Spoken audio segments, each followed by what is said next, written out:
Good afternoon, everyone, and welcome to this event sponsored by the Orthodox Christian Studies Center entitled Musical Style and Tradition in American Orthodox Churches, Chant and Polyphony. As a trained chanter myself, I'm especially excited really to follow and to listen along to this discussion today, as well as the one that will follow within 2 weeks. I am here simply to introduce the organizer of this event, to whom we are very grateful. But before I do that, let me just simply promote, I guess is the right word, our Orthodox Christian Studies Center to all of the participants. We invite you, please, to visit our website at www.fordham.edu/orthodoxy, where you'll see a variety of content and many of the things that we do there. I also invite you to visit our blog, publicorthodoxy.org, to which Dr. Alex Lingas has been a contributor, and our YouTube page as well, where this will be posted afterwards, and where we have such series like Women Scholars of Orthodox Christianity and Orthodox Scholars Preach. And we invite you also, if the content is something that you find good, to like it, as this sort of increases algorithms and allows people to be exposed to the content of the Orthodox Christian Studies Center. So without further ado, again, I'm here just to sort of begin the show. Without further ado, I would like to introduce Dr. Alexander Lingas, good friend, with whom it seems not too long ago we were together in Oxford, chanting together the liturgy, which I still have a very, very dear memory of, really. And I'm grateful to you for all the work that you do with Cappella Romana and even beyond that. So anyway, it's my honor to really have you, for us to host you here and for me to introduce you today. So without further ado, let me introduce you so you can take it away. Dr. Alexander Lingas is a professor of music at City University of London, founder and musical director of the vocal ensemble Cappella Romana, and a fellow of the University of Oxford's European Humanities Research Center. His present work embraces historical study, ethnography, and performance. In 2018, His All Holiness Bartholomew I, Archbishop of Constantinople, New Rome, and Ecumenical Patriarch, bestowed on him the title of Archon Musico Didaskalos. I have to admit, I'm a bit jealous of that. So, but you deserve it. You're in the line of some of the greats that we know, great people like Pringos and Stanitsas and so many of the great chanters, because you do such great work in promoting the Byzantine chant tradition and beyond. So anyway, I'm going to go off the screen here and allow you to take over, and really looking forward to this presentation. Thank you, Telly, and very profound thanks to you and George, our friends at Fordham at the Orthodox Christian Studies Center. I've been a frequent guest there for symposia, conferences, most recently the Advopert conference that was put on together with St. Vladimir's. So it's really wonderful to be cooperating with you. And just to say that the purpose of these webinars, which are also part of Cappella Romana's series of online explorations for the spring of 2021, is to shed light on contemporary challenges for sung worship in the Orthodox churches of America. They will do, even though I live in England right now, this is where I'm zooming in from. They will do so by focusing on the musical elements so often ignored or taken for granted in pastoral or academic writing on Orthodox liturgy. I mean, other than everyone mentioning the people who visited, the emissaries of Prince Vladimir, who knew not whether they were in heaven or on earth. But beyond that, music needs to be part of the conversation in a serious way for a couple of reasons. It's integral to the traditions of corporate worship that are central to the ecclesiology, theology, and lived experience of Orthodox Christianity. And together with language, which will be the focus of the second webinar in 2 weeks, music is one of the ways in which Orthodox services have been adapted over the past millennium for celebration in particular times and places. So, you know, you may have essentially the same liturgy served in different places, but the music may be very different.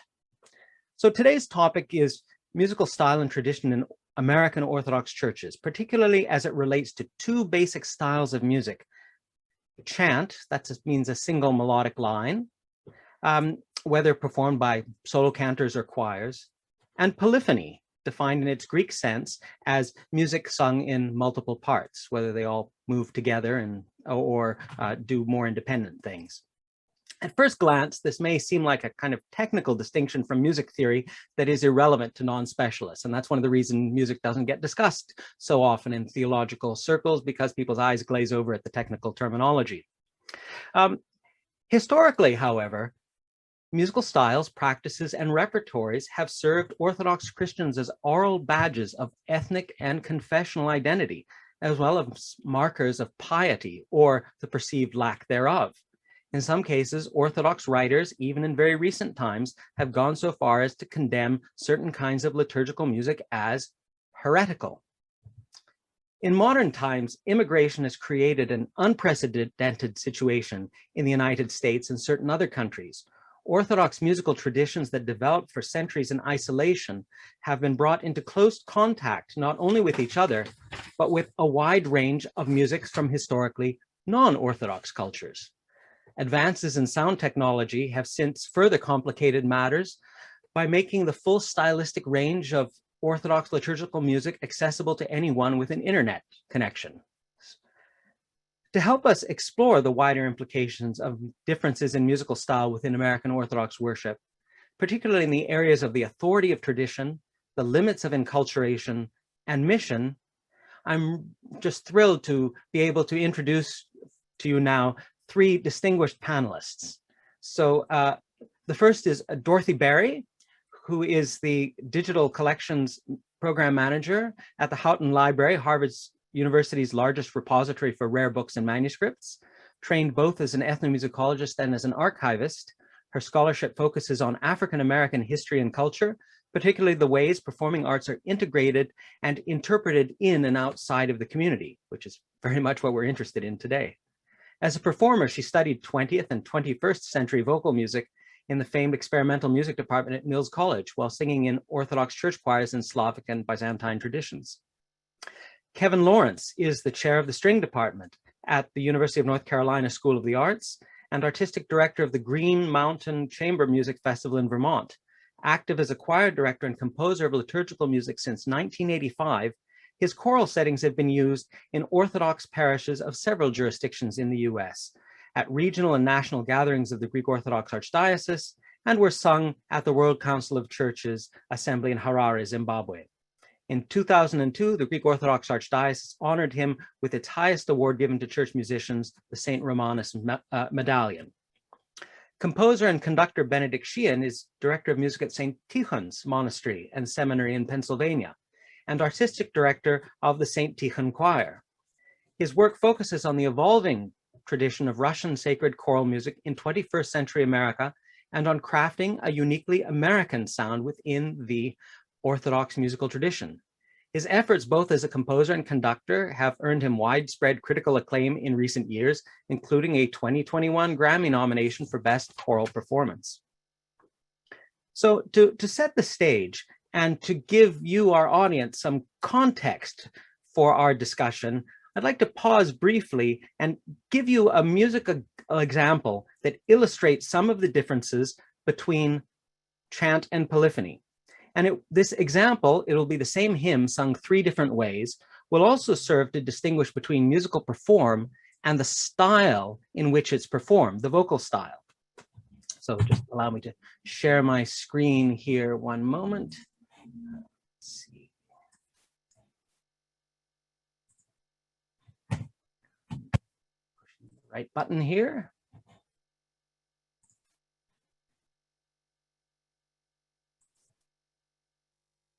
Okay, so my chosen example is a very well-known hymn, the Hymn for the Holy Cross, Lord Save Your People. And I want to present it in three different versions. One in Byzantine chant or psaltic music or ecclesiastical chant, the kind of style that was cultivated over centuries in the Eastern Mediterranean. And so the first performance will be just of the straight chant, kind of in the way that people in the Eastern Mediterranean would expect to hear it sung. Oh, no.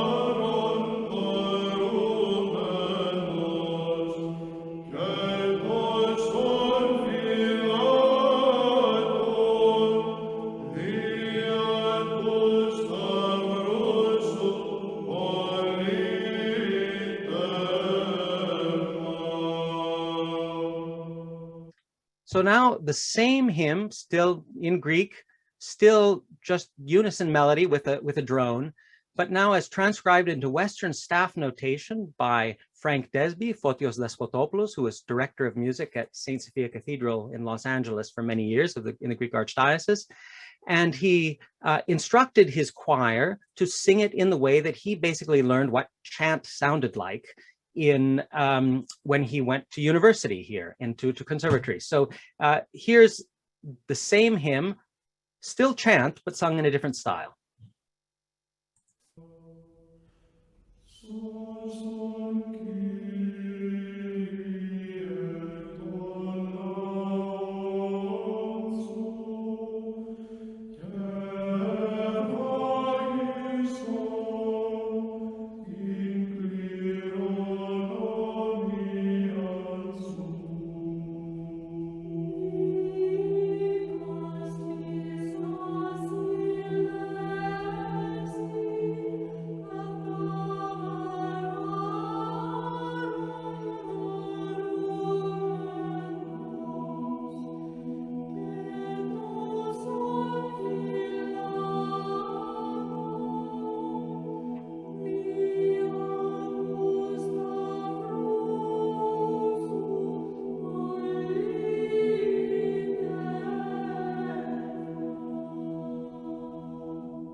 And now the same hymn set for mixed choir for 4-part voices, soprano, alto, tenor, bass, by Dr. Desby.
So having established a kind of a sonic baseline to show how even the same hymn in the same language can be sung in very different ways, I thought I would turn first to Kevin Lawrence, since we've started with some music from the Greek Archdiocese, and ask Kevin to tell us about some of his experience of the range of music that he's encountered in the Greek Orthodox Archdiocese, where he spent most of his career as a church musician, and talk about a little bit how changes in musical style have related to what he's seen and what he's done. Kevin. Thank you. Delighted to be here. I would start for a moment just framing things with a little bit of lofty talk. The public prayer of the church uses a vibrant religious culture to bring people together. So it fashions a sense of human connection that represents a deeper spiritual communion. And so we look for an experience that will raise us to the reality for which we are made, but which we can only experience here and now in a limited fashion, and so on. But when we think about the kind of musical styles that can support this noble endeavor, we can stay on this elevated and abstract level. But as I've worked as a church musician for so many years, I've been inclined to focus most of all on the needs and perspectives of the people involved. And I know there's an American aphorism that all politics is local. And I would say in this context, all church music is local. Liturgical singing is always for somebody right there in the local community, and it's always created by someone in the local community. We can send away to a fine iconographer from far off, and they can mail us a beautiful icon, but the singing that happens on a regular basis in our churches has to come from people who are actually there. And so the ideals of liturgical singing that anyone might want to aspire to are going to be subject to the enthusiasms and the very real limitations of the particular singers who are available for the community. When we think of singing as being for someone in the local community, to do this work of bringing people together, the singing requires some degree of consensus. We have a received religious culture and we want to be faithful to it, but this cultural inheritance is always going to be interpreted by particular people in a local situation. I think of the experience I've seen of immigrants in Greek parishes, first generation immigrants, as I've seen from the outside, they have an interest in hearing the sounds of their faraway homeland, and they're going to value very much the connection with their earlier oral experience. Second and third generation groups might find in liturgical singing a badge of their ancestral identity, that badge word that you used before, and they can use this badge to contrast themselves and their identity with the larger pluralistic society. So they may come to value especially the ways in which their church music differs from the music of the larger society.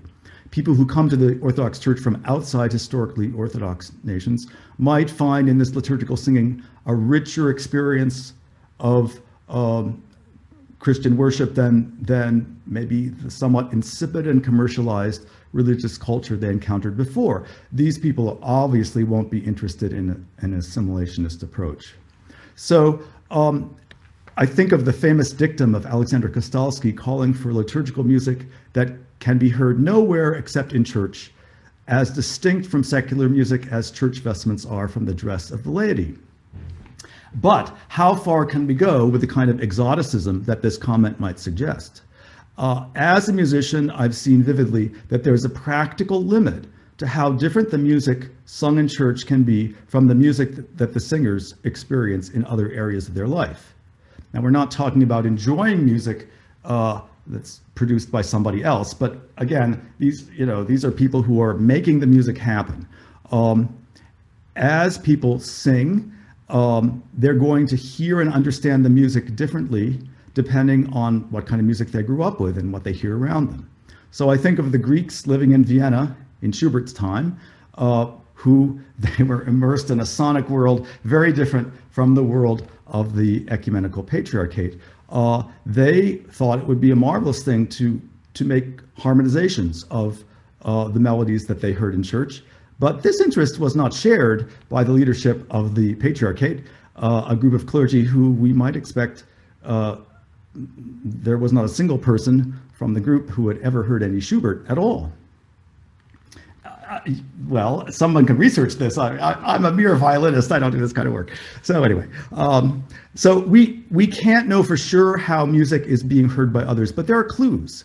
And I'd like to suggest a couple of clues, and then, when I'm getting to be talking too long, you have to let me know. But I'm very interested in indications that music originally conceived in a monophonic world is now likely to be heard by people who live in the kind of musical culture we share. And I'm going to start outside our own communion. The music of the Syriac-speaking churches is famous for being monophonic. I mean, not even an ESON. And yet, if you do any kind of listening to, church services from Kerala, from India, from Iraq, from Syria, you'll hear the whine of an electronic organ supporting people. It's stunning, really. And you can hear the same thing from Armenian churches, and not just, little tiny parishes, but, the enthronement of a bishop, for example, in the US, in New York, you hear this sound. So that's interesting to me. It implies that, not just that the choirs can't handle it without the organ, but people kind of hear it this way. An interesting example from closer to home, Ted Bogdanos in 1993 wrote a book for, choir people with all the variable elements of, Sunday Divine Liturgies. And in the book, with the melodies, you're laughing because there is, what Anna Gallis called guitar chords. The expectation that there was some organist and maybe wouldn't know which chords to make. So the same kind of thing as the Armenians or the Syriac folks. I would say closer to what would be considered the ideal, you have Eson placement that becomes like a harmony. It's like a bass line. We can talk about that more in detail. But now I'd like to turn to an example of a realized harmonization from a group of people who are famous for doing this. And this is the Carpathian folks.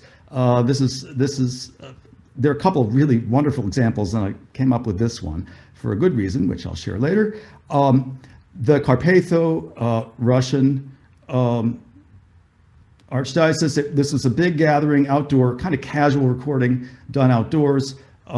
You can tell that these are the stalwarts of the Archdiocese, and they knew what they were doing. And so why don't we hear them go to it.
So there's nothing quite like that sound. And I must say, on a personal note, this is the first Eastern Christian community prayer that I ever experienced.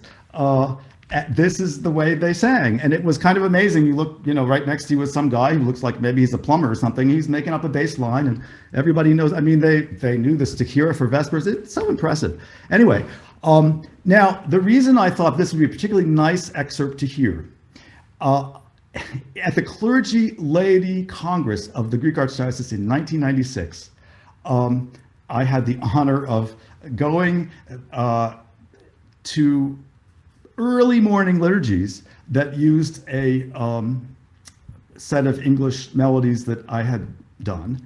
And I was right there next to Taiki Zes, and we sang, kind of led people, and they all sang along in very much the same way we just heard. And particularly striking to me was when it came time to do a Trisagion service, they sang these very, this same liturgical element. There was no music, there were no words. I mean, everybody just knew it. This was, again, a stalwart group of people from the Archdiocese who had gotten up rather early, probably stayed up very late the night before. And they all sang Metapneumaton in exactly this way, with parallel thirds, sort of improvised bass. And I mean, I don't know if I was perhaps the only person in the room who made this connection with the Carpathians, but to me, it does show, at least in 1996, with this stalwart, perhaps old group, that that's the way people were hearing this music. So I'd like to just close by saying, you can say, well, they shouldn't hear it that way, and maybe you're right, but there's something really wonderful about this level of ownership of the chant by the community. And I think whatever pastoral value we place on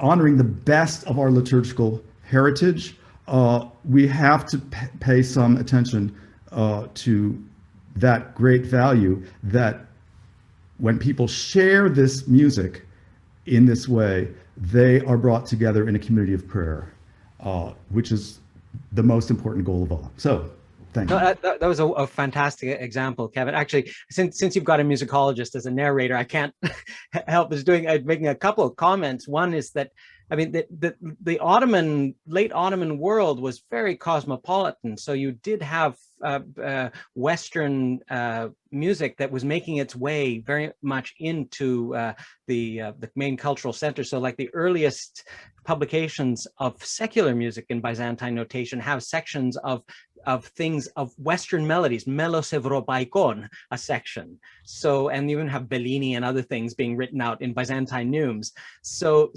on the one hand, there's some unexpected crossovers at times. In Vienna, you had also the Serbs and the Jews were doing the same thing, harmonizing their music at exactly the same time too. So there was something in the air. But I would just say about this spontaneous harmonization, that you can find it in a band, a geographic band going all the way across from the Ionian Islands, which were under the Venetians rather than the Ottomans, going through the border regions of the Austro-Hungarian Empire as well. And so the Banat region of Serbia and Romania, they do that type of spontaneous harmonization, and then it goes up into Galicia and the sort of Carpatho-Russian areas as well. So, I mean, it's very much a historical fact, and some of that made its way over to Holy Cross, the seminary, the Orthodox seminary, because some of the people were from the Ionian Islands, the original intelligentsia and people who ran things. And anyway, enough historical footnotes. But just one question then, bearing all this in mind, how have you implemented these ideals yourself as a composer for the church?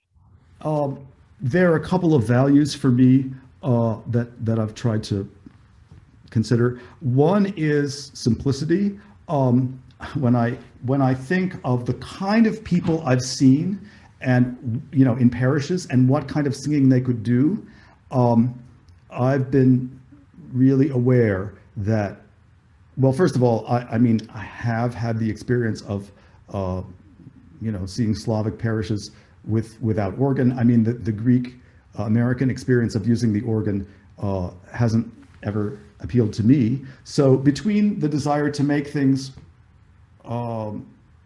simple enough for people to really handle well and feel that confidence and comfort that the best liturgical singing requires, and the idea that they can sing without accompaniment, there's a whole area of the music I've done that really is like this, thirds, simple bass line.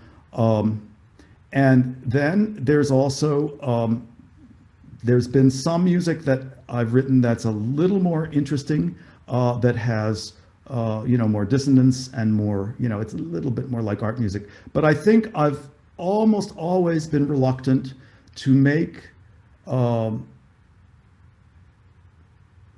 musical choices that would cut off many people from using the music, and that would perhaps be too ambitious for the choirs I've seen to handle successfully. So I guess I've really focused a lot on these people that I just happen to have seen, if that makes sense.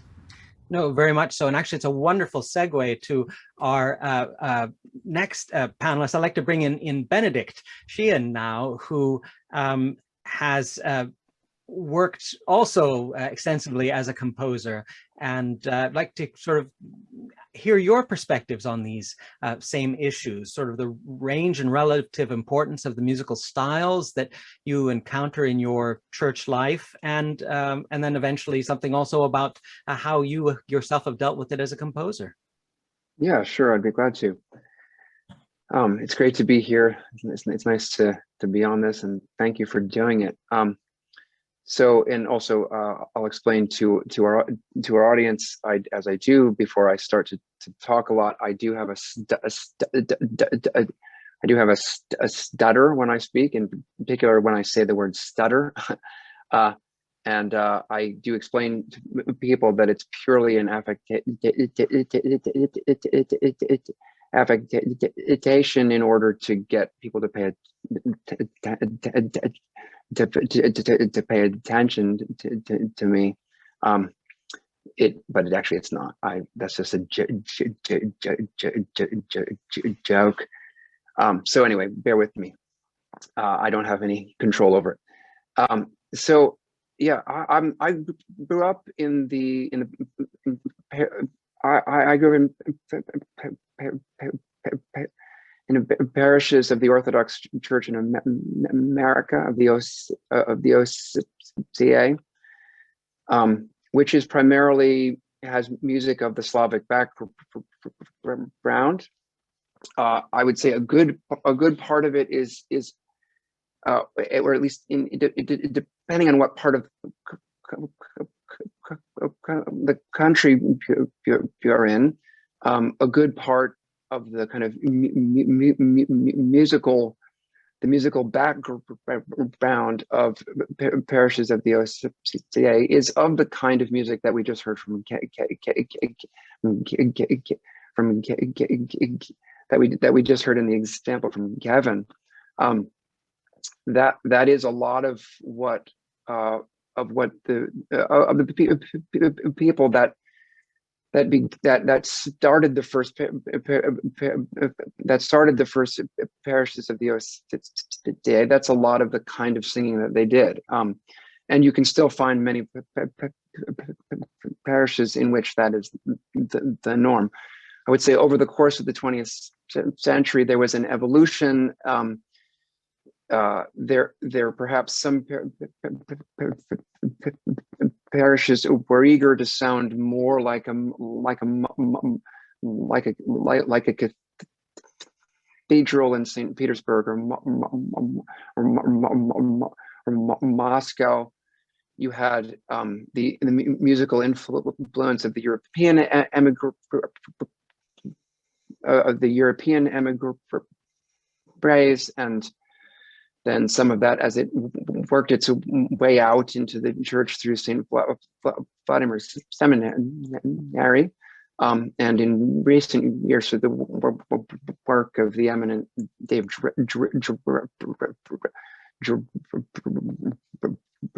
Relic.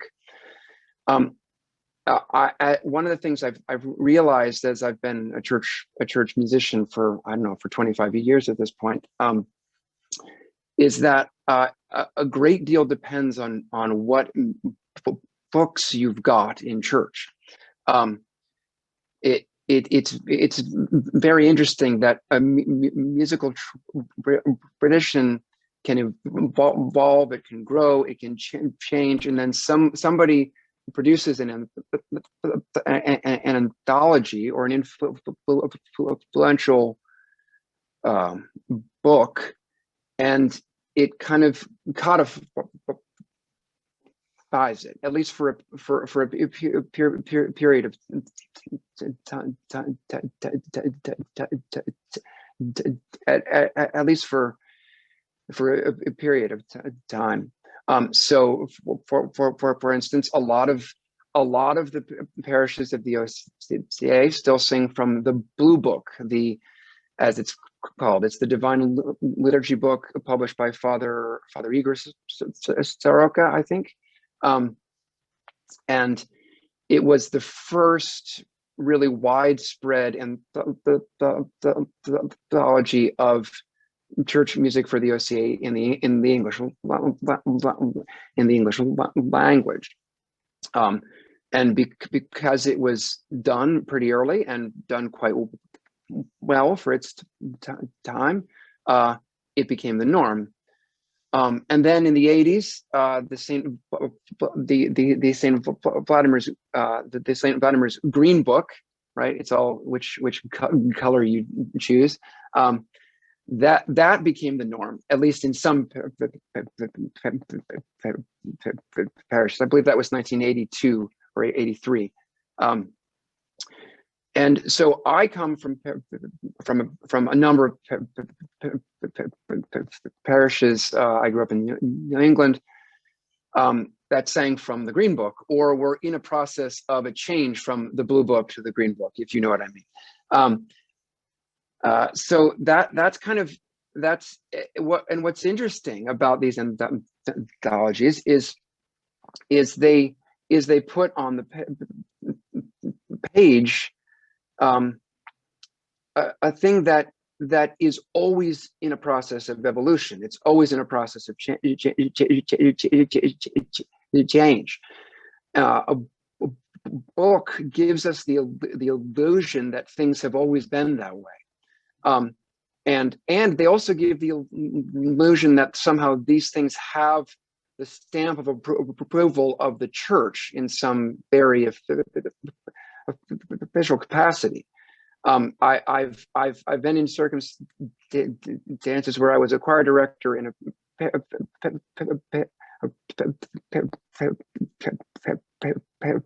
parish, and I introduced a new piece of music, or I changed the wrong thing, and I was confronted by somebody who was upset and said, was this approved by the church? And I was like, well, who would approve it? And there's like, isn't there some kind of a panel or committee that says what you can sing in church and what you can't? And I'm like, if there is, I've never met them. I mean, so these things do exist. These things, I guess, do exist, or maybe nominally exist, and they have existed in the past, but they've never really achieved anything like standardizing music, even in a smaller regional church, let alone the whole church. So I think one of the things I've come to accept as a church musician is that there is no final answer to what should we sing in church, what music is correct, what music is orthodox. It's a thing that has been in a continual process of evolution, and it is evolving in quite interesting and new ways now that we find it in the new world, now that we in particular find it in the English language, now that the church is quite multicultural, and I hope will become more so. So I, as a young musician, I thought there must be an answer. There must be a true interpretation of what makes music orthodox, or what makes music right for church. And the best I can say is, having been through what I've been through, that I realized that there really isn't a right answer. There's not a complete answer, at least. Well, how about the answers that you yourself have come up with as a composer? Because I know you've worked on various ends of the spectrum, from your liturgy book, which is largely chant based and so Right. on, to your liturgy that was recently premiered and recorded for very accomplished chorus. Yeah, right. Well, right. So I'm glad you bring that up. So I I simultaneously try to work at both ends of a continuum, if you know what I mean. There is a broad continuum, and I think it's very important what Kevin said about just as church musicians, we are having to deal with with really concrete realities of who you've got to sing, what can they sing, what do they want to sing, what do they expect church to sound like, and for the most part, the actual kind of musical technical standards that you find, many Orthodox churches in this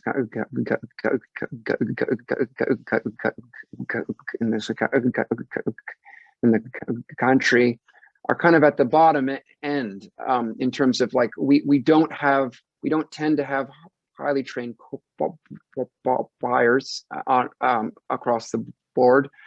We often don't even tend to have highly trained choir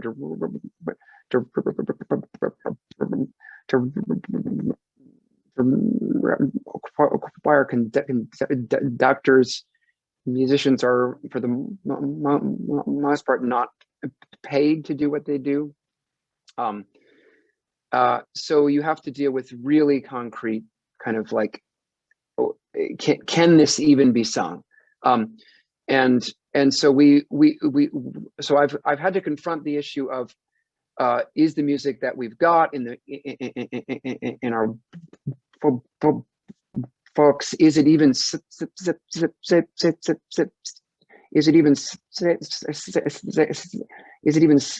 singable by a church choir, by a given church choir?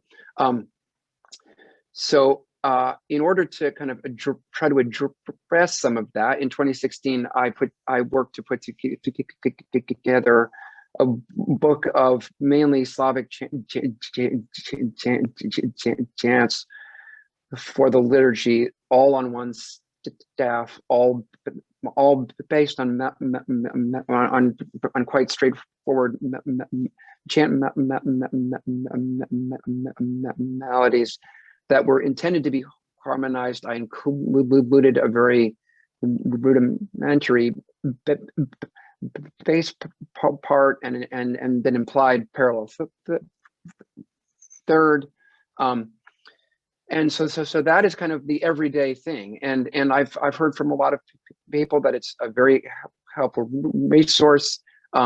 If you're used to singing in 4 parts and seeing 4 parts, it can be a little difficult because there's, not every part is in there. But it allows for, it allows the music to be adapted to a different, to a whole range of needs. So, and we just put out a book for Vespers just last year in the same style. So then at the other end, my thought is, well, we can do this kind of everyday stuff all the time, but if we don't know why we sing and why we have music in church to begin with, and what is the thing that we're aiming for, you kind of run out of steam, I think. I mean, I certainly know that I do as an artist, that if I only did 4-part harmonizations or 2-part harmonizations of music that moves entirely by step, then I'm gonna, then we're gonna run out of energy. So part of this is that I also kind of compose at the other end to kind of give us an idea of what we're aspiring to as musicians in the church. I know you've got a music example for us, but I wonder if maybe we can hold that for a little Sure. bit. Yeah, let's hold off on that. Because we're going to talk also about this question of Americanization and culturation, and I so think on. it in a would little fit bit. there. Yes. So what I'd like to do now is then turn to Dorothy Berry, who to give us some other perspectives. I think one of the voices that has really been lacking in discussions of Orthodox church music has been precisely that of ethnomusicology, the kind of more social science oriented end of academic musical study. Why do people do things? Why do they say they do things? How what are the belief systems around them, as opposed to treating everything as if it's biblical criticism and we can find the one true chant out there. Some with the ur-text of when people were truly pious. So Dorothy, please, tell us more about your experience of music in the Orthodox Church and what the sort of things that you see about the use of different musical styles and what people think about them or what you think about them. Great. Well, I think that Kevin's earliest point about sort of the localness of church singing is so key, both in looking at Orthodox church music from an ethnomusicological standpoint or from any standpoint, because I have been to so many churches across the country, different dioceses, and I have never heard the same music. Sometimes I've heard the same melody, I think, and then as I'm singing along, they actually do it differently. Or, oh, this translates, I know all these words, but slightly different. And to the extent that sometimes it can be very distracting. At my local church, which is in the Antiochian Archdiocese, they do some Slavic melodies, but they do not do them in the rhythms that I am familiar with them being done. And I want to say, you guys, you're doing it wrong. This isn't how it goes. Or, certain arrangements even where I associate that particular setting of that tone with Good Friday, but you sing it with the communion hymn, which now makes me think that this communion hymn is very sad. But that's none of them have that connection because they don't sing that on Good Friday. And I think that sort of localness tied with the very strong both immigrant and convert desire that can exist in Orthodoxy for rightness, and not necessarily a rightness that is elevated at all times, but sometimes a rightness that comes from us from, a rich sense of pride of being correct. And I think that can come from the nostalgia, not nostalgia, but sort of the nationalistic urgings of being immigration, coming to new countries, wanting to establish that the things that you have inherited are correct, and a lot of convert experience of finding a true faith and then saying that what they learned at this original point is the right thing. And then for all we know, the right thing you learned was a church with organs, which some people hate and some people love. So I think that is a really interesting experience on the person level. And I think back to when I was in graduate school, I did in Bloomington, Indiana, I did field work at the local Orthodox church, focusing on the experience of young people, college students who are coming from different big cities, different jurisdictions, and are now in a small college town where there is one Orthodox church. So if you are any sort of kid that's going to go to church, you'll go there regardless of your musical tradition. And thinking of how important music is, because when I think of non-Orthodox friends who have listened into Zoomed services over this past year that I participated in, sometimes they'll say that was a nice concert because because the whole service is sung to them. So that must be a concert, or they're missing the structure that you would associate with like Protestant worship. And I think that idea of how important the music is and this connection to rightness can be so detrimental, because there were some young people who didn't go to church that often, not because of a lack of piety. Well, that's argument. Somebody else can make that argument. Not because of a lack of piety, but because it didn't sound like church to them. It was not what they associate church with, which was, I think, in those cases, more plain chant. And that church did more harmonized music. It just didn't sound like what Orthodox church is. And I think that is, on a spiritual level, a type of rightness and right desire for correctness that we've seen at various levels can be a hindrance to longevity in church, especially with conversion. And it's thinking of the complexity of the music as well. in America, which has had a rich tradition of simplifying church music. American church music, you know, took the West Gallery music from England and from the nonconformist churches and simplified it so much so as you don't have to read music, you can just read shapes, or with the lined out hymnody, you know, coming from Gallic psalm singing. Someone will just read this line and then we can just sing it to the next line. These are some of our strongest American, like organic American musical traditions. And I think that that carries in a lot with people's church experience as well. I think that thinking of harmonization, which has come up a lot, I think about how I've heard at memorial services in churches that do Byzantine chant, I hear people harmonizing it to end on a major key because it's too sad if you end it on the minor key. I've heard those back and forth ideas of emotion that we connect with music and composition that are totally foreign from both the Slavic music and the Byzantine music, because those are very Western European ideas of sad and happy with sound, and how often they carry it. I've had Greeks tell me that the Russian music is too sad. I've had Russians tell me that Greek music is too sad. It's all, I mean, what is sadness? I don't know, maybe it's supposed to be sad. But this sort of ideas carry in, and we don't have a place for them because we kind of want to act like Americanization doesn't happen, or if it does happen, it's just a thing we know is bad. But then we don't have these good discussions about complex music and its place in our churches. Is church a place for musical exploration? If it is a place for musical exploration, who is that for? Going back to this earlier discussion, when we think of the people, is there, you know, this sort of spiritual dynamics that exist where congregational singing is participatory, but if the music becomes too complicated, does the congregation become listeners, which then maybe is okay? Like, there's all these sorts of spiritual theorizations that are key to understanding the complexity of music. But I often think, especially about converts in America, the sort of idea that can come along with, you have to be really, really smart to convert to Orthodoxy because there's so many books you have to read. And if that's true, then I guess it's not the true faith, because like an illiterate person can find God. But we kind of bring the same thing with the music and thinking, if it's too simple, maybe this isn't really Orthodox, but at that point we have one person who can do the services. And if we have one person who can do the services and he doesn't show up, and for some reason it's a he always, we have problems.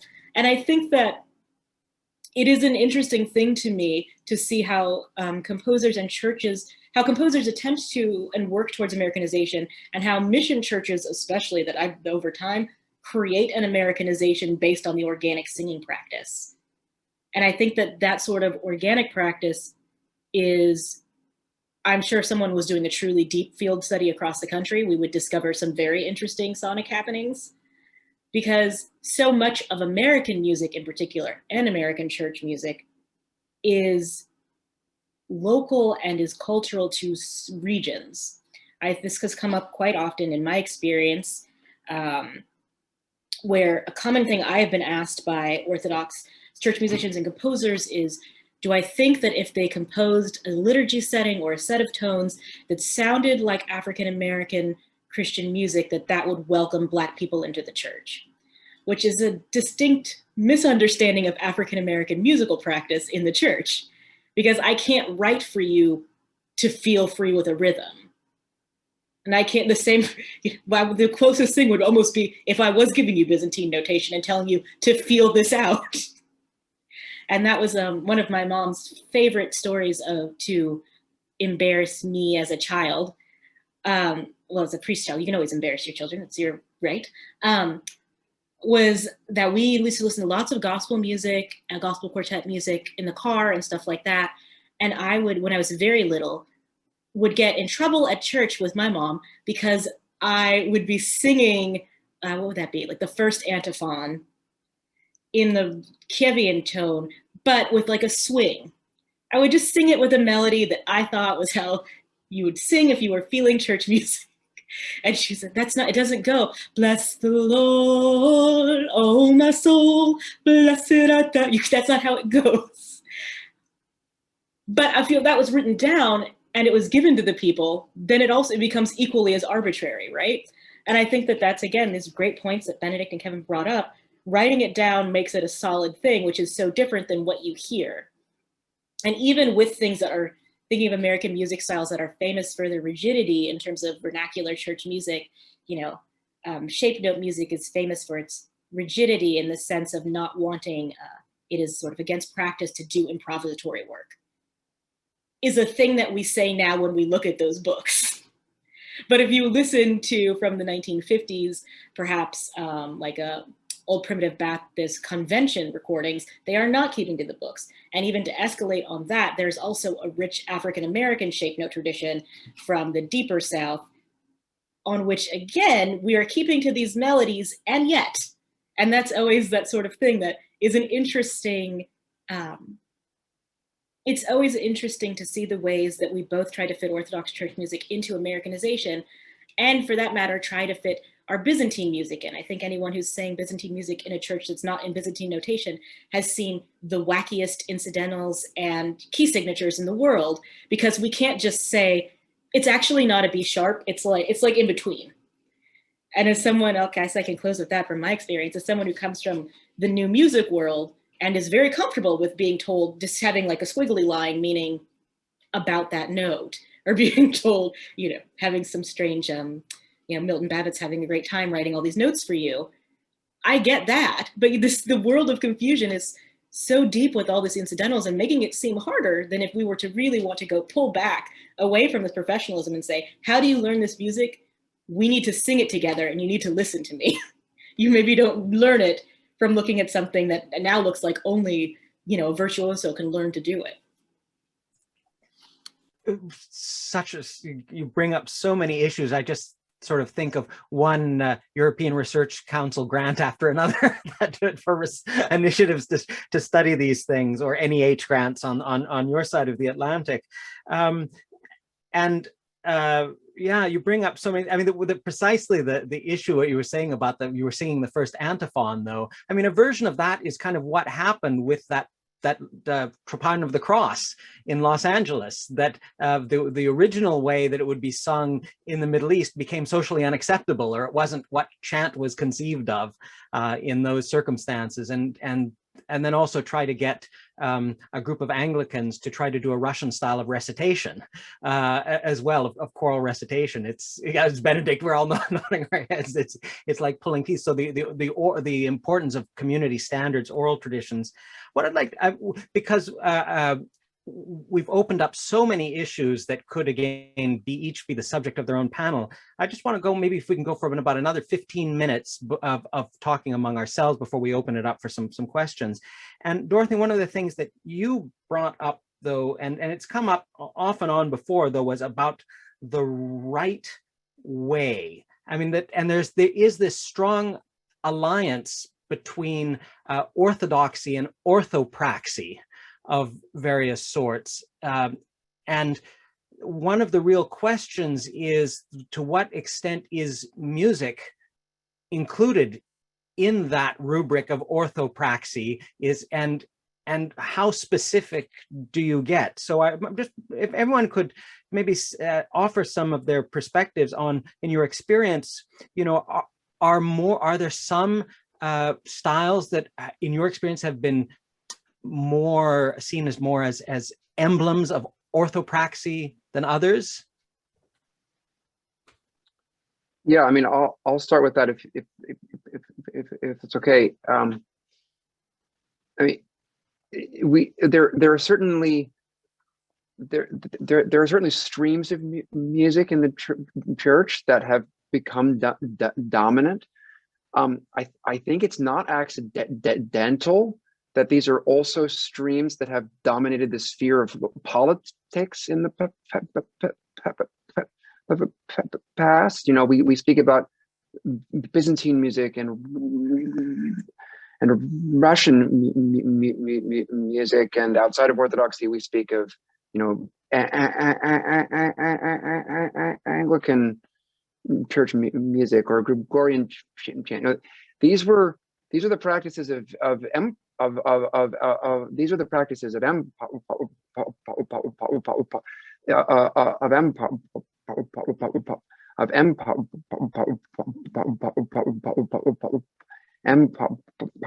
empires in the sphere of politics. I mean, so they are the dominant streams because they dominated everything.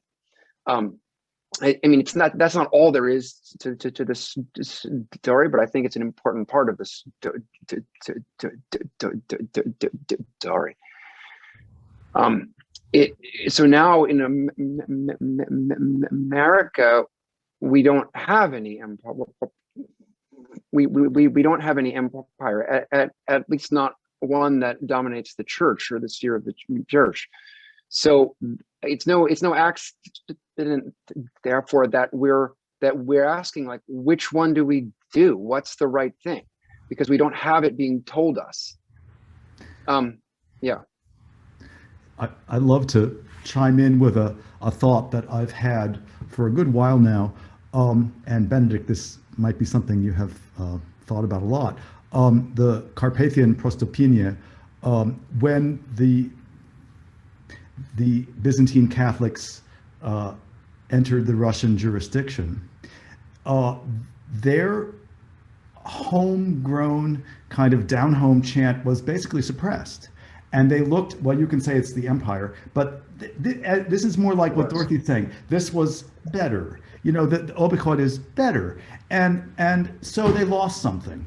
And I mean, I'm going to go ahead and get myself in trouble by saying this. I really see a possible similar kind of development in what happens in the Greek Archdiocese, where people say, oh, this chant is better. That other stuff that you all grew up with. Oh, if only you knew. We're going to give you something that's much nicer. And then a whole world of connection with the services is lost for people. So it's not maybe just empire, but there's a connection with a mythical faraway land where everything's better. Exactly. Yeah, I completely agree. I think that these are all really great points. And I think, there's such a connection to these sorts of material things, like going to Benedict's point about people sort of feeling, in a sense, rudderless because there's not a direct, there is not a pope who is telling them directly this hierarchy of handing down, although great amount of hierarchy, of course, exists. But thinking of the ways in which we see that with music and the way we see that with all sorts of sort of material accompaniment to orthodoxy, and then how that is retroactively put onto the tradition of millennia. This idea of, if you're Orthodox Christian, you have like 20 icons in your house. Then you have a big icon room, maybe, or at least a corner that has a lampada, and because that's what all Orthodox Christians have, which of course makes no, reproduction of images is very recent. Art in the age of mechanical reproduction is not something that had for most of the time of Orthodoxy. And if it did, most peasant type people did not afford to have many paintings on the wall as well as lampada. And I feel like sometimes that comes as well with this idea of what is Orthodox music? It is something that is only done by expert people and is very complex. Whatever type of complex that is, either the most gorgeous Russian choir that has the highest highs and those very lowest lows, or it is the sort of mellifluous chant that one needs to dedicate their life to and also have the circumstance of being born with a beautiful voice. That is the best case scenario, which leads to that dangerous point of, and if it's not those things, then it's not what we have in the church. If you're not the most beautiful chanter, you can't chant at all. And I think often this sort of idea, we're going back thinking of like Kevin getting the St. Romanus Award. If we only let the most excellent chanters chant, then we wouldn't even have him as a saint, would his whole story, of course, of being he was so terrible at chanting that he falls asleep because of the shame. They keep making him, but he's so terrible at chant. And this sort of thing of I guess that's always my thought of how the congregation in some ways can feel alienated from the liturgy, which is entirely being chanted, when it's in styles and ways that it's now just become, wow, that's a beautiful thing they did. And I'm here because this is what I do. But this is a beautiful thing other people did, which I guess is the vote towards the simplicity. But even that, there's so much tradition that we get, especially if people convert, but anyone who's done some sort of catechism, so many things that you get taught are the way things are in the Orthodox Church. And very rarely do people use the sort of, autoethnographic language of saying, this is the way things are in the Orthodox Church if you're in this jurisdiction at this time and you're in this region and also in our home church. That's the right way to explain it, I think. Yeah. Yeah, no, but I mean, I what you're saying, I think that's why I feel it's very important to be working at both ends of the continuum. You know, I mean, I kind of see musical culture as wealth in a certain way, and we know from economics that if you just basically give everybody exactly the same thing, then you're going to run out. Basically, it becomes a zero-sum game, and we kind of run out of resources. But if you only give everything to the aristocracy, to the elites, then we all kind of wallow in misery and poverty. So you have my view is you have to both be investing at the upper end of the artistic spectrum and at the other and at the bottom end simultaneously, and that's how you'll get an enriched musical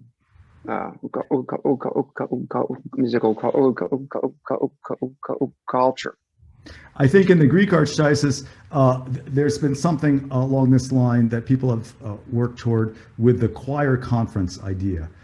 Getting, you know, literally a couple hundred people together and singing, you know, well, like Desby, music that virtually nobody could sing in their home parish. And people love that. What I saw, you know, when I first encountered all this, was that people would try to bring that music into their tiny parish situation, and you know, it wouldn't work. So, but what I think the question that everyone's touching on is, how do we look for something that's better than what we see, and how do we get people there without denigrating the, you know, fantastic variety of experiences that people have, and that's very tricky. I think, well, you might say that if we consider how much we object to what others do, how much we decide, you know, is inferior, versus if, you know, another approach is to present something that we simply think is better, then we might offer more options in a more loving spirit. You know, there's a guy named George Anastasiou. He's not my hero, but he was, you know, he's proud of himself for introducing the electronic organ to the Greek Americans, and he did harmonizations of Saccharietis. I mean, just nobody likes these people these days, and you know, I'm not impressed myself, but he wrote something that's very wise. He says, "As for those who may be my criticizers and those of posterity, let them present better things." So I think that's a nice word from somebody that we might not tend to look up to all that much. Just if I might, just a couple of observations, just to sort of take this into a kind of more transnational discourse, because certainly what's happening with Byzantine chant and its revival around the world really is a transnational phenomenon. I mean, there was certainly the examples of empire and suppression. I mean, there was in the past, the Georgian church had its music largely suppressed in the late Russian Empire, and it's sort of now coming back. But I was thinking too about this notion of orthodoxy and orthopraxy, because one of the things with Byzantine chant is that it does have a notated tradition, the central tradition that goes back 1,000 years. And certainly on its various geographic peripheries, it has been simplified at various times. And right now there's a big debate going on in some parts of the church in Serbia, for example, over their indigenized version of the chant, the Pojanja, versus reinstituting full-fledged central tradition Byzantine chant. And there are musicologists and my colleagues who've worked on that subject, and those debates and just how incensed some people are that there's a monastery in the north of Serbia, Kovi, that does all Byzantine chant services, and that's so far north they never did that type of music there. But where did they get off singing that? And on the other hand, the monks of Kovi are great apostles for Byzantine chant as a kind of the great central tradition, and that's why there's a school of Byzantine music in Moscow as well. So I think on the one hand there's and St. Petersburg as well, and I've chanted services in Moscow in Byzantine chant. You can go every day of the week and hear a service in Byzantine chant in Moscow now. But what I was thinking more about then, if that's a kind of view of perhaps it might even say the philological view that music is like the liturgical texts themselves, or even more like biblical or patristic texts, that it's some kind of, they've come down from the past, and what we're trying to do is just maintain that closed system. To what extent is it open? Because certainly we've all talked about change, adaptation, and Americanization. And maybe Benedict, I thought this might be a good example for you to introduce your, also talking about the high end of the spectrum artistically, quote unquote, something from your liturgy. Yeah, sure, I'd be glad to. Yeah, I'd love to play the Holy God from my liturgy, which I'll say was not composed for a church choir. It was a commission by the Patram Institute. So I don't present this as the music that we all should be trying to sing in church, but more as an idea of creating a sound world, large scale pieces of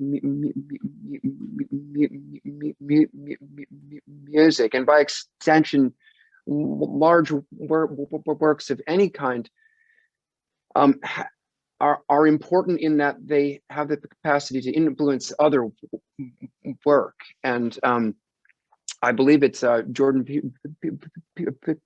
Peterson who makes the point that that what we define as a canon in terms of art is those works that have the most influence on other works. So I wrote a liturgy very much under the influence of composers like Rachmaninoff or Tchaikovsky, but also under the influence of composers like Vaughan Williams and William Billings and Palestrina and Arvo Pärt. So I feel like we need these kinds of things in order to give us a sense of, well, my goal was to try to create a sound world that we could say, that's Orthodox, and it's also of this time and of this place. So at least I'm trying. Well, let's hear that now then.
I think you're still on mute, Alex.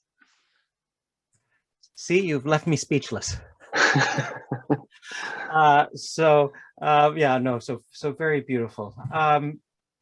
Gosh, again, this is such a rich topic.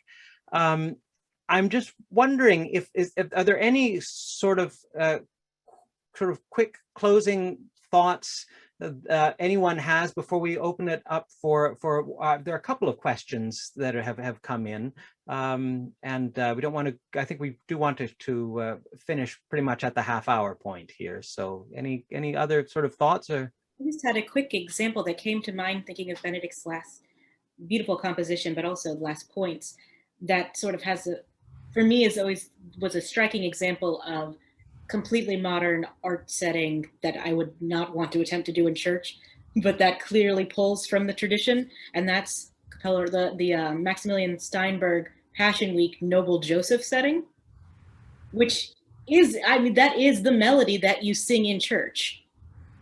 And I grew up singing that in church. I don't think I ever saw the music for that. Like, I don't think I've ever seen the music. I'm sure we have it somewhere, but that melody, but then you could hear it in this very, early 20th century modernist spaced out arrangement, but it's still clearly that music. And I think that that is something that is the benefit compositionally of having such a rich tradition, that you could pull compositionally from Orthodox music and produce almost anything, but still be able to pull back those motifs. It is one of the richest vocabularies available to us, but that's a very edgy type of composition to really go there. It takes a lot of knowledge as well. You raise actually also another wonderful topic for discussion, which is the and this is something that's been discussed more widely.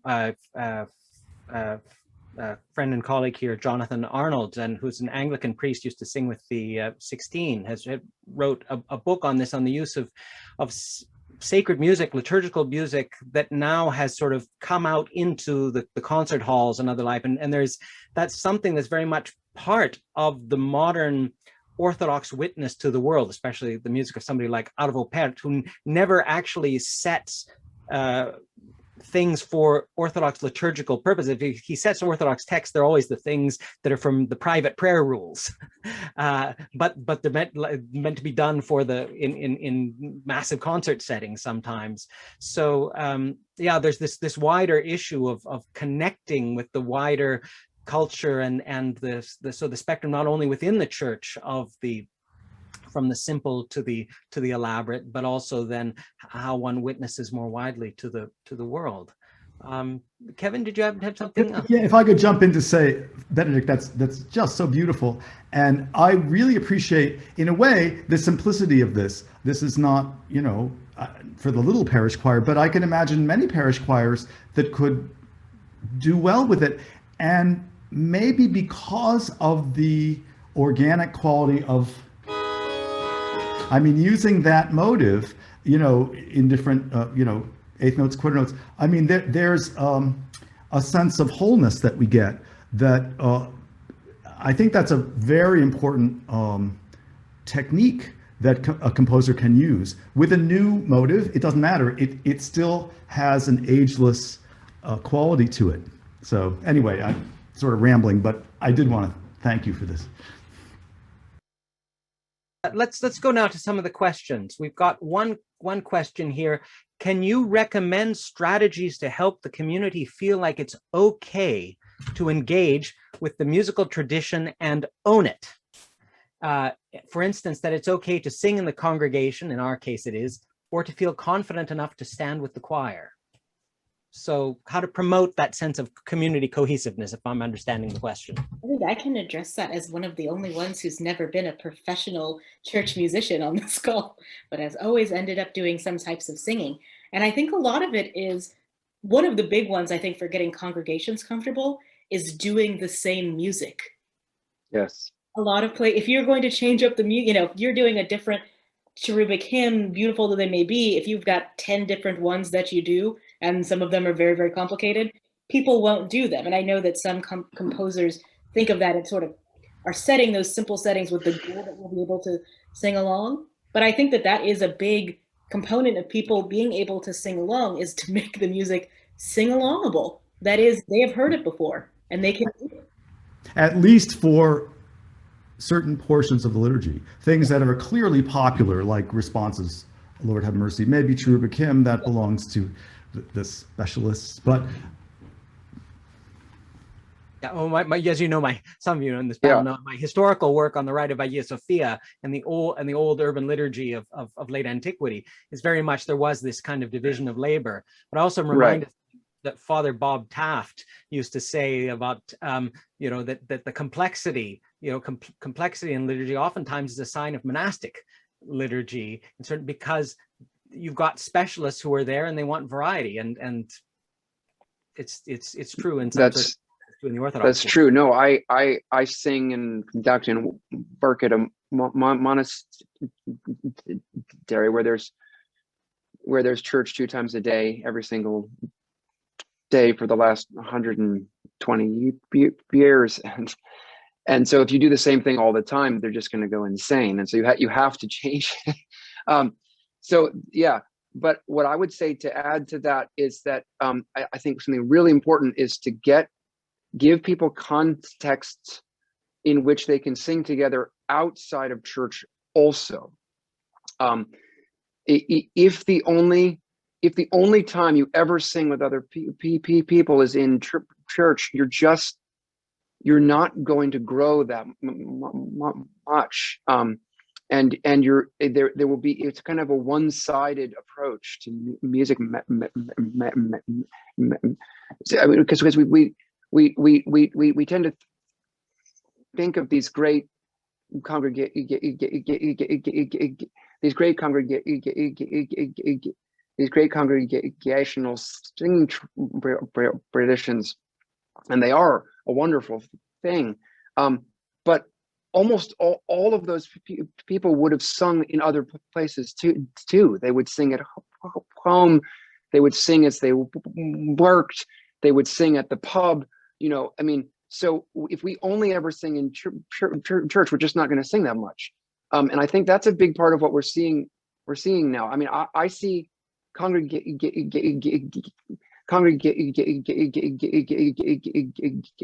the singing of the congregation as a sign of musical wealth. It's a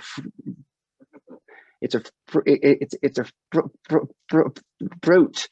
But if you don't pay attention to, you know, to kind of trying to take care of the tree and making sure it has water and is a strong, you know, I don't want to go too deep into this metaphor, but you know, but he's like, oh, I want the fruit of that. Well, you're not going to get a fruit.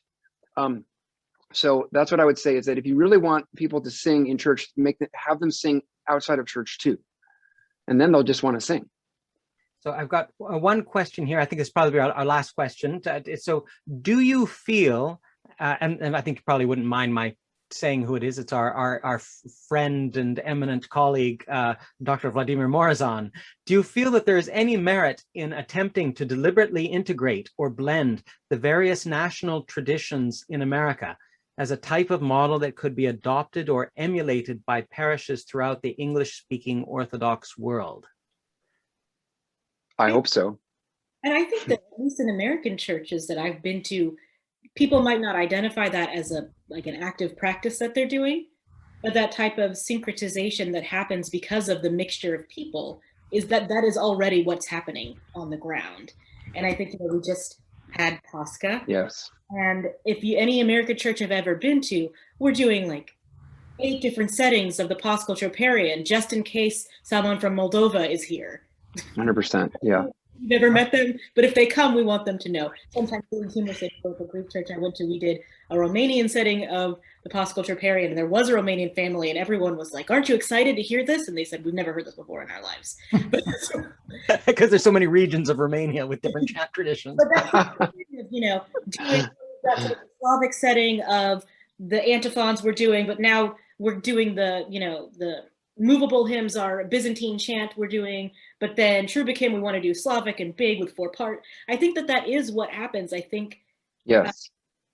That a lot of work, I think trying to do things like that more consciously is rarely as successful as doing it based on the circumstance.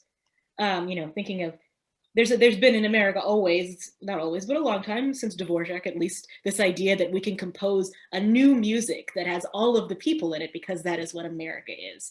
And even from that classic example of Symphony for the New World, the immediate response is Amy Beach becomes a white nationalist. So it doesn't, she wrote in her letters that was not her culture. Yeah, this is a fact. But that sort of thing can happen. But what's really great is that on the ground, every church I've been to, even ones where it's, they want to do something, if they want to do something different, they might just pull this in. The Greek church I went to in Minneapolis is a giant Greek church with a big choir. And all of a sudden, someone had this new Trisagion that was Slavic. And it's very different than the things we do. And everyone's so jazzed on it. I think that is a very American way to be. Yeah. I have to say, I think that's a great goal, and I've seen it many places. And I've also had the experience of being told, this is our music, and that's it. And you don't bring this other stuff here, because we want, there is a goal among many people in keeping their religious culture intact. And it really does work directly, against what Vlad is suggesting. And I think, I've come to the point where I can accept that that these two goals are, opposed, and some places will go with one and some places with the other. And we do need to acknowledge, there are plenty of parishes where you'll sing Christ is risen one way. And to Kevin's point, I don't want to sound Pollyanna-ish. I have been told, and so has my family, have you heard that there are Ethiopian churches? Like, there are plenty of churches that just don't want people, period. That aren't already, that is a separate conversation. Yeah. But I think that when I think of like a very American congregation, I'm thinking of a place where in my experience of those, we're doing a lot of different types of music. Yeah. Maybe not all, yes, but we're trying. No, I completely agree. Yeah, that is what is occurring on the ground. And even if we didn't, even if we thought this was a bad thing and shouldn't occur, you wouldn't be able to stop it. It's happening. And I would say that one of the things I tell my students is that if you have the idea that you want to restore some imaginary past, like pure tradition, just keep in mind that that's a new idea, that will be a modern phenomenon. It's occurred many times in the past where people have tried to restore a thing, and they created a new thing. That's what you will do. So it's not a process that we have control over. But I would say, to Vlad's point, that I do try to consciously create combinations of things, and blend things together, and bring some things in, some sounds in that are from where else. I think that's a thing that can be done. I think it's a thing that should be done by composers and by musicians. But I would say the boundaries of that is that it has to sound like church to the people that go to that church, if you're going to use it in church. And so, but that's not a fixed point, right? Like, and if it doesn't sound like church to the people that go to that church today, that in 10 years, that's going to be different. So that's what I would say the parameters are. But if we, as long as we're aware of those boundaries and sensitive to those boundaries, but also trying to be aware of what people do actually want to hear in church, and what is an aid to them spiritually, we're going to create some really interesting and beautiful art. I'm optimistic.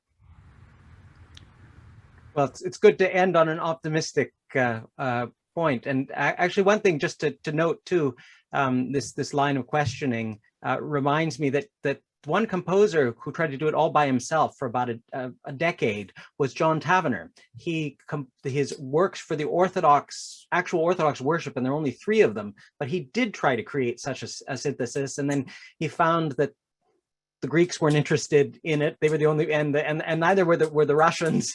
They wanted to keep singing their own music, so he went and kept writing music for the Anglicans and the Roman Catholics. But be that as it may, thank you all for a fascinating discussion. Again, I see this very much as the beginning of a conversation to try to talk about some of these issues in ways perhaps that they haven't been approached in the past, and within an American, but also within a global context. So thank you very much to each of our panelists, and a big thanks also to our sponsoring organizations. Of course, I wear the hat of being with Cappella Romana, but especially our friends at the Fordham Center for Orthodox Studies that I'm so grateful to them for having broken sort of new ground with this in the musical world.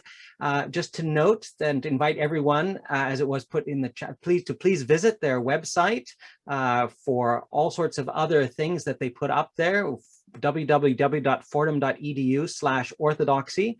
And to note that this webinar will also be posted on their YouTube channel. And there'll be announcements going out about that from Fordham and from Cappella Romana as well. So thank you all for a wonderful discussion. And I hope to see many of you back online in a couple of weeks when we will have a discussion centering on the questions of language. The topic next time is language in American Orthodox liturgical music, liturgical and pastoral perspectives, with the panelists Father John Rasim El-Masih, Professor Vitaly Permiakov, and also Professor Jessica Sochipilalis. So again, a wealth of experience there in the American liturgical scene. So thank you all so much, and until the next time. It's been great.